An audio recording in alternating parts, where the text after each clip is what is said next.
우리가 에베소서 말씀을 우리가 보고 있는데 이제 본론으로 들어갑니다. 지난 시간에 서론을 잠깐 이야기하고 사도 바울이 이제 자신을 구원하신, 그래서 하늘의 신령한 복으로 자신을 아들 삼아 주신 그 은혜 때문에 기뻐서 큰 노래로 우리가 부르는 것을 우리가 지난주에 보았습니다. 3절부터 14절까지 편지를 시작하자마자 포커스처럼 한 번에 3절에서 14절까지는 한 번에 쓴 내용들이거든요. 중간에 이게 쉼표는 있지만 마침표가 없이 계속해서 한 줄기로 계속해서 쏟아내고 있습니다. 얼마나 기쁜지 얼마나 행복한지 사도 바울이 노래하고 있는데, 그렇다고 해서 막 정신없이 막 쏟아내는 것이 아니라 매우 세밀하고 정교하게 자신이 왜 기쁜지, 왜 하나님을 찬양할 수밖에 없는지를 노래하고 있습니다. 근데 어떻게 정교하게 말하고 있는가 하면 6절을 한번 보시겠습니다. 6절 보시면 이렇게 마치죠. 그의 은혜의 영광을 찬송하게 하려는 것이라. 근데 뒤에 또 보시면 12절에 보시면 똑같이 이게 있습니다. 그의 은혜의 영광을 찬송하게 하려는 것이라. 14절에 한 번 또 있습니다. 그의 은혜의 영광을 찬송하게 하려는 것이라. 그러니까 3절, 6절, 12절, 14절, 3절부터 14절까지 그의 은혜의 영광을 찬송하게 하려는 것이라 라고 하는 이 마디, 세 마디로 나누어서 매우 정교하게 얘기하는데, 3절부터 6절까지는 성부 하나님에 대해서, 그리고 성부 하나님이 행하신 일에 대해서, 그 행하신 일의 궁극적인 내용이 지난주에 뭐라고 그랬죠? 아들 삼으셨다, 그 얘기였죠. 그리고 7절부터 12절까지는 성자 예수님에 대해서, 그리고 성자 예수님이 하신 일에 대해서 찬송하고 있습니다. 그리고 13절과 14절은 누구겠습니까? 성령 하나님에 대해서, 그의 하신 일에 대해서 매우 정교하게 세밀하게 삼위 하나님에 대해서, 그리고 삼위 하나님이 나 같은 영혼에게, 우리 성도에게 하신 일에 대해서 찬송하고 있는 것이죠. 매우 세밀하죠. 지난주에 살펴본 것처럼 3절에서 6절까지는 성부 하나님이 창세 전부터 우리를 예정하셔서 당신의 아들로, 특히 양자로 삼아주셨다라고 찬양을 했다고 했죠. 우리 5절 말씀 같이 한번 읽어볼까요? 5절 같이 읽습니다. 시작.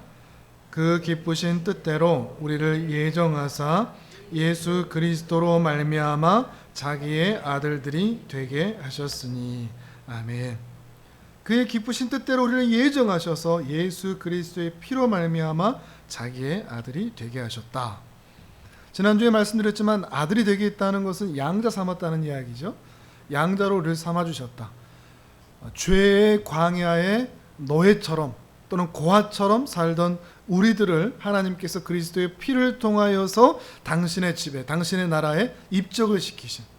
근데 양자 삼았다는 게 우리한테 감동이 안 된다고 그랬죠. 양자라는 제도를 우리는 잘 이해하지 못하기 때문이죠. 양자 삼으신 이에 그의 대가를 생각해 볼 필요가 있다고 그랬습니다. 이상한 종자면 어떻게 하겠습니까? 양자 해왔는데. 그리고 양자로 데려왔는데 내 몸에서 난 아들만큼 사랑하지 않는다면 또 어떻게 되겠습니까? 무엇보다도 그 양자를 데려오기 위해서 수많은 대가들이 반드시 필요하죠. 그런데 주님께서는 이상한 종자들인 우리, 아무리 봐도 죄의 노예된 이상한 종자들인 우리들을 당신의 친아들을 죽이심으로써 당신의 친아들과 함께 우리를 양자 삼게 해주셨습니다. 아들이라고 왜 데려와요 한 게 아니라 오히려 그 친아들이 죽으심으로 우리를 양자 삼아 기쁨으로 그 집의 아들들이 되게 하신 그 어마어마한 대가를 치르심으로 우리가 구원을 받았다는 거죠. 구원이라는 게 뭔가, 우리가 고아였으나 양자가 된, 우리는 공짜죠. 우리는 공짜로 그 집에 들어갔습니다. 근데 알고 보니까 공짜가 아니던 거죠. 구원의 그 은혜를 깊이 알아가면 알아갈수록 이게 공짜가 아니구나 하는 것을 경험하고 알게 되는 거죠. 우리를 구원하시기 위해서 성부 하나님께서, 성자 하나님께서, 성령 하나님께서 어떤 대가를 치르셨는가 하는 것을 시간이 지날수록 신자들은 더 깊이 알아가는 것입니다. 그렇게 해서 우리가 아들이 된 것이죠. 그러면서 성부 하나님이 하신 이야기를 이렇게 찬양한 이후에 이제 사도 바울의 7절에서 12절에서는 예수님이 우리를 위해서 하신 일이 무엇인지를 말하고 있습니다. 오늘은 7절을 중심으로 같이 이야기를 나눌 텐데 7절을 다시 한번 읽어볼까요? 7절 시작. 우리는 그리스도 안에서 그의 은혜의 풍성함을 따라 그의 피로 말미암아 속량 곧 죄 사함을 받았느니라. 아멘. 성자 하나님께서 하신 일, 이거를 어떤 단어로 표현하고 있죠? 마치 앞에서는 아들 삼았다라고 표현한 것처럼 여기서 뭐라고 표현하죠? 속량했다라고 얘기합니다. 속량했다. 속량이라는 말을 통해서 우리의 구원을 설명하고 있습니다. 사실 우리는 양자 삼았다, 속량했다 이 말이 와닿지가 않습니다. 단어는 알지만 체험하고 경험된 말이 아니기 때문에 그렇습니다. 근데 유대인들한테는, 그리고 그 당시 그리스 로마를 살던 사람들에게서는 이 말이 너무나 와닿는 말입니다. 경험되고 체험되는 말인 거죠. 속량이라는 말은 쉽게 얘기하면 노예를 돈을 주고 해방시키는 거죠. 그 노예를 사서 내 노예를 삼은 게 아니고 그 노예를 사서 돈을 지불하고 대가를 지불해서 그 노예를 아예 해방시켜 주는 겁니다. 이게 속량이죠.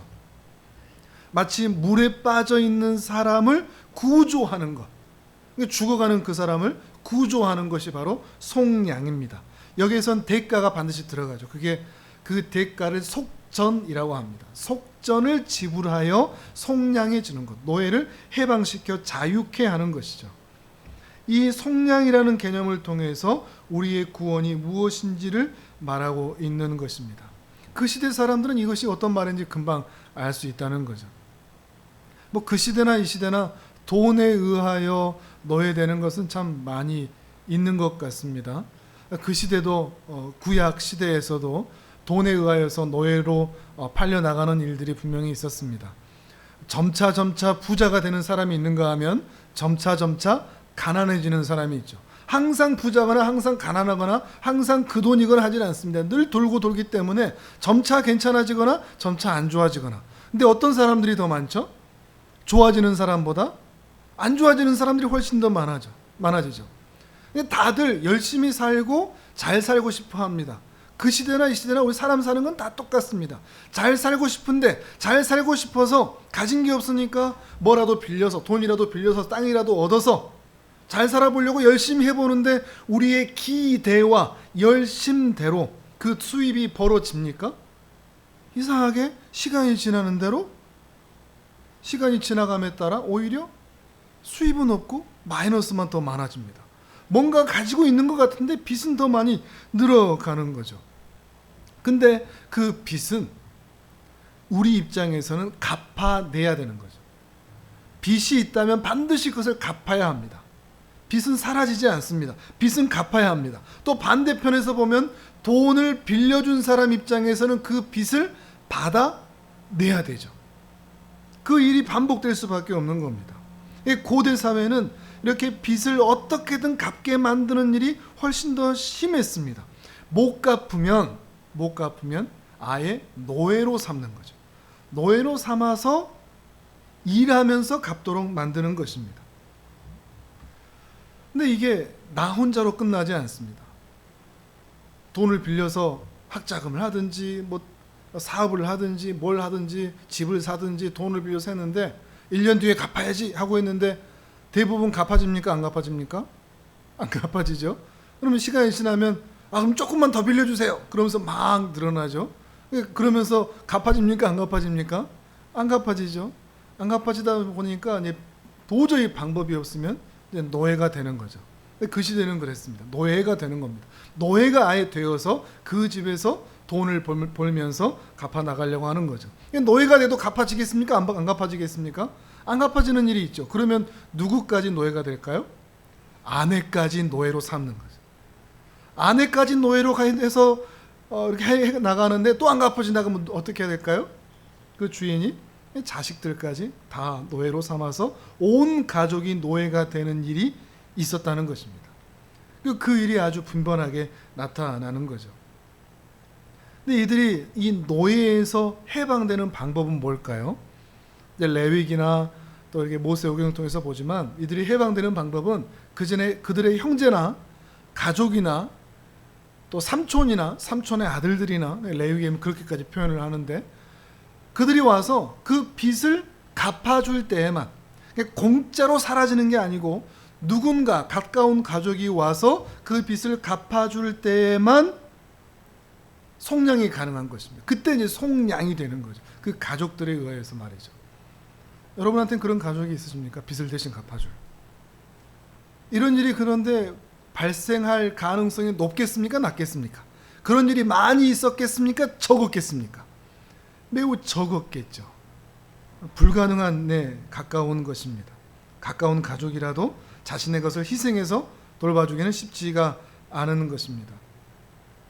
그런데 이렇게 속량하는 일이 생겼다. 아니 글쎄 그 사람한테 가족이 나타나서 그 모든 빚을 다 갚아줬대. 이런 얘기가 들리면 모든 사람들에게는 기쁨의 뉴스가 되는 거죠. 사람들이 듣는 겁니다. 아, 세상에 그런 일이 생겨가지고 그 사람이 드디어 자유함이 됐대. 자유인이 됐대. 그 가족들이 이제 더 이상 노예 생활을 하지 않아도 된대 라고 얘기하면서 엄청난 부러움의 사건이 되는 것입니다. 그런 일이 빈번하기는 아니더라도 생겨났던 것이죠. 그러면서 이렇게 그 일을 경험한 그 사람은 노예로 살다가 해방이 되어 자유인이 되었으니 기쁘지 않을 수가 없는 거죠. 그리고 그렇게 자신을 속량해준, 속전을 지불하여 속량해준 그 사람에 대해서 감사하지 않을 수가 없는 것입니다. 이 기쁨과 감사는 실제로 그것을 경험한 사람만 알 것입니다. 이렇게 사도 바울이 이 속량이라는 제도를 통해서 우리가 받은 구원이 무엇인가 하는 것을 설명해 주고 있는 것입니다. 우리도 노예였다는 거죠. 누구의 노예? 죄의 노예라는 거죠. 예를 들어서 우리도 막 열심히 살아보려고 하는데 시커먼 사람이 찾아와서 당신 지금 힘들지? 이거 이렇게 하면 내가 돈 줄게. 그래서 일을 하려고 합니다. 그럼 그렇게 하면 좀 돈 좀 주겠지. 근데 그 일이 불법입니다. 하면 안 되는 일인데 너무 힘드니까 어떻게 하면 해보자. 저 사람이 시켰으니까 저 사람이 어떻게 책임지겠지 하면서 했는데 나중에 경찰에게 걸렸습니다. 그래서 걸려가지고 경찰에게 저 사람이 시켰다고, 저 시커먼 사람이 시켰다고 했는데 그 시커먼 사람이 나는 몰라요. 나는 아무것도 한 게 없어요. 나는 저 사람은 모르는 사람인데 해버리면 우리는 어떻게 되죠? 그냥 덤텅이 쓰는 거죠. 실제로 그 일은 우리가 했으니까. 어느 날 우리에게도 이 시커먼 죄가 찾아왔습니다. 그 죄가 우리한테 좌로 가야 돼 옳은지, 우로 가야 옳은지, 앞으로 가야 옳은지, 뒤로 가야 옳은지, 위로 가야 되는지를 전혀 알지 못하는 우리한테 이렇게 살아 라고 해서 살았는데 그게 다 불법이었던 거죠. 하나님 앞에선 말이죠. 멀쩡한 게 없는 겁니다. 우리는 죄한테 핑계를 대죠. 그 죄가 그랬다고, 그 사탄이 그랬다고. 근데 결과는 누가 책임져야 되죠? 그 죄는 누가 지은 겁니까? 우리 자신이 지은 거죠. 그 불법을 행한 자가 바로 우리 자신이라는 것입니다. 우리가 그렇게 우리도 알지 못하는 사이에 우리에게 찾아온 죄로 인하여, 그 시커먼 죄라는 존재에 의하여서 우리도 알지 못하는 사이에 죄의 노예가 되어 있는 거죠. 우리가 살아가는 삶의 현장을 보면 알 수 있습니다. 우리가 죄의 노예가 되어 있다. 죄의 중독이 되어 있다. 하루라도 죄를 짓지 않고는 살아가지 못하는 우리 자신을 보면 우리가 너무나 잘 알 수 있는 거죠. 내가 언제 죄의 노예가 되었어요? 우리는 다들 그럽니다. 누구나 다 그럴 것입니다. 저는 그렇게 판 적이 없는데요. 저는 그렇게 누군가에게 노예로 팔려나간 적이 없는데요 라고 얘기할 것입니다. 그런데 우리의 삶의 현장에서 우리가 하고 있는 짓을 보면 외적으로나 내적으로나 죄의 노예가 되어 있다는 것을 부인할 수가 없다는 것입니다. 우리 자신을 정직하게만 볼 수 있다면 말이죠. 돈의 노예가 되어 있죠. 그것 때문에 경쟁을 하죠. 돈 없으면 못 산다 그러죠. 술, 담배, 음란의 노예가 되어 있죠. 컴퓨터, TV, 스마트폰 이런 것들이 완전히 노예가 되어 있죠. 그러면서도 하나님의 말씀과 예배에는 노예가 되지를 않습니다. 그쪽으로 나아가지를 않죠. 모든 우리의 행위들이 그렇습니다. 우리의 내적인 것들도 그렇습니다. 우리 여러분 내부에서 나오는 마음, 생각, 정말 감사한 게 뭔가 하면 우리 마음에서 생각하는 말들 있지 않습니까? 여러분도 지금 마음에서는 말을 하고 계시죠? 이러하다. 근데 그 마음의 소리가 밖에 안 들린다는 게 얼마 은혜인지 모릅니다. 여러분 같이 가족이라도 부부라도 여러분이 생각하는 그 말이 가족에게 들린다. 어떻게 될까요? 절대 집에 안 들어올 겁니다. 그 말이 많이 들린다면 이게 얼마 은혜인지 모릅니다. 그 말은 뭐죠? 우리가 마음으로부터 이미 죄의 노예가 되어 있어서 선하고 좋은 것들이 우리에게서 나오는 게 아니라 우리의 생각이나 마음이나 계획이나 모든 것이 이미 죄의 노예로 살아가고 있다는 것이 반증되는 것입니다. 만약 여러분이 죄의 노예가 아니라면 여러분의 마음의 소리가 밖으로 나온다고 여러분 떳떳할 수 있을 것입니다. 그런데 그럴 수 있습니까? 아무도 자신할 수가 없을 것입니다. 우리 안에 불평, 우리 안에 미움, 우리 안에 시기, 우리 안에 질투, 우리 안에 짜증, 우리 안에 분노, 이것이 우리가 이미 죄의 노예로 살아가고 있다는 증거가 된다는 거죠. 조금만 더 정직하다면 이 죄의 노예로 살아가는 우리들, 내가 아무리 노력해도 겉으로나 속으로나 이 죄의 노예에서 벗어날 수 없다는 것을 인정하지 않을 수가 없습니다. 그렇게 안 살고 싶습니다. 여러분 그렇죠? 누가 미워하고 싶습니까? 누가 분노하고 싶습니까? 우리는 사랑하고 싶습니다. 열심히 살고 싶습니다. 잘 살고 싶습니다. 근데 우리에게서 나오는 모든 것들이 이미 죄의 모습들입니다. 근데 이게 벗겨지지가 않습니다. 이 죄의 노예에서 벗어날 길이 없습니다. 생각하는 게 모든 게 다 악독합니다. 우리 입에서 나오는 게 모든 게 다 검습니다. 또한 더 정직하게 우리 자신을 얘기한다면 어떻게 하면 이 죄의 노예에서 해방될 수 있을까? 라는 고민입니다. 어떻게 하면 더 이상 이렇게 죄 짓지 않고 살아갈 수 있을까? 내 속에서부터, 겉에서뿐만 아니라 내 속에서부터 더 이상 이 죄의 노예에 의하여 사단의 노예로 살지 않을 수 있는 방법이 있을까? 누가 나를 속량해 줄 수 있을까 하는 그 마음이 우리 안에 다 있는 것입니다. 한 사람이 길을 가는데 한 소년이 낡은 새장 안에 있는 그 쇠를 막 막대기로 찌르면서 막 괴롭힙니다. 쪼시고 때리고 막 피가 납니다. 시간이 지나도 그 장난, 그 괴롭힘이 그치지를 않습니다. 그래서 지나가던 한 사람이 묻습니다. 얘야, 네가 이 새의 주인이냐? 네, 제가 이 새의 주인입니다. 너는 이 새를 어떻게 하라고 이렇게 계속 괴롭히느냐? 씩 웃으면서 대답합니다. 이 새요? 계속 가지고 놀다가 재미없으면 죽일 거예요. 뭐 새 한 마리인데 뭐 어때요? 지나가던 그 사람이 너무나 안타까워서 묻습니다. 얼마를 주면 그 새를 나한테 팔겠냐? 이 새요? 이 새를 왜 사요? 조금 있으면 죽을 것 같은데 상처 입은 그냥 작은 새일 뿐이잖아요. 이거 사면 후회하실 텐데요. 근데 이 아저씨가 너무 진지하게 물어보니까 이거 돈 좀 되겠다 이랬는지 이 아이가 표정을 바꾸면서 이 새를 사고 싶다면 100만 원 내세요. 그러면 제가 팔게요. 100만 원 가치가 맞겠습니까? 몇 천 원이라도 살 수 있는, 이미 상처 입어 곧 죽을 거라는 건데, 근데 이 사람이 말도 안 되는 가격을 지불하고 이 새를 삽니다. 그리고 새장 안에 있는 그 새를 꺼내서 정성껏 치료해주고 그 새를 날려줍니다. 이것이 속량입니다. 그 새는 매번 새장 안에서 그 어린아이에게 두들겨 맞고 괴롭힘 당하고 하다가 갑자기 등장한 한 사람으로 인해서 자유를 찾고 해방이 된 것입니다. 우리의 구원이 그렇습니다. 죄라고 불리는 그 악한 존재가, 악한 것이 우리를 새장 안에 가둬버렸습니다. 계속 거기서 막 찌릅니다. 죽이려고 합니다. 괴롭힙니다. 하염없이 괴롭힙니다. 근데 그러던 어느 날 예수님이 찾아오셔서 죄에게 말씀을 하십니다. 새장 안에 갇힌 이 사람들에게 너는 무엇을 하려고 하느냐? 죄가 대답합니다.